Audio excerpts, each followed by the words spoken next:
In this video, I'm going over some common problems if you have a check engine light with an EVAP issue.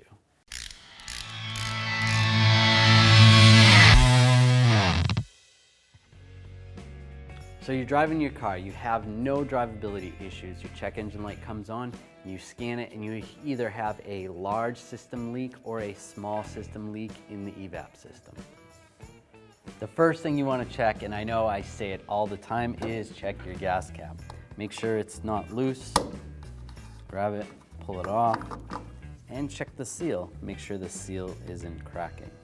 Now most of the time when you have a gas cap leak where it's the seal cracking, you're going to get a small system leak, not so much a large leak. Also check the filler cap, see if there's any rust buildup.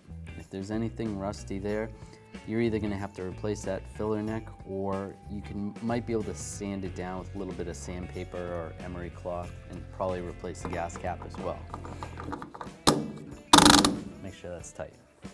Under the hood we have a Purge solenoid. What that does is brings vacuum to the EVAP system.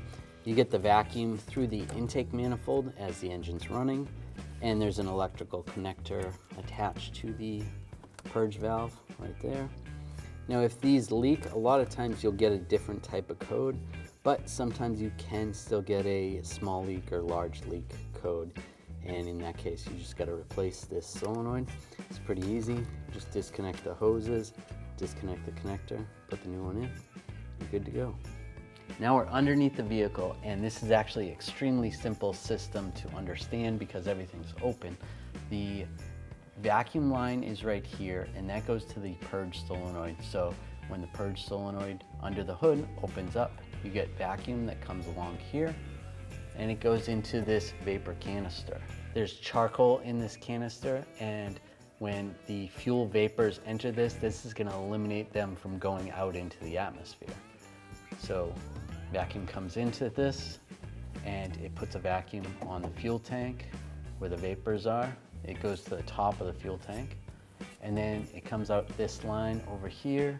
This is the EVAP canister vent solenoid. So this is going to vent off some of that vacuum if there's too much vacuum. And if this is leaking, that's going to cause a large leak or a small leak. And as you can see, there's actually a crack in the hose right there. And then the solenoid right there, there's a electronically controlled valve. And you can see that's cracked. So that's going to have to be replaced as well. There's an electrical connector on this, just 2 wires that actuate that on and off. So a common problem is these valves getting clogged up or leaking. Not just visually, you won't be able to see this all the time. Sometimes it's internal. Debris and sand and other contaminants will get into the valve and just cause it not to close properly, and that's going to give you a check engine light. So this entire system has to be sealed with the gas tank, the canister, the lines, and even the vent valve. When the system is just sitting, this valve is going to be open. When it activates, this valve closes, and then the front Purge solenoid opens. But normally it has to be sealed. If you have a leak, one way they test this system is with a smoke tester.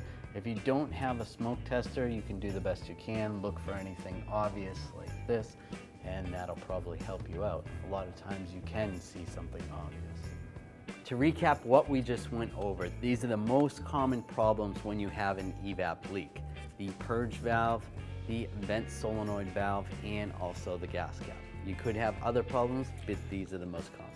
If you enjoyed this video and it helped you out, make sure you subscribe to our channel, ring that bell, turn on all notifications so you don't miss any of our videos.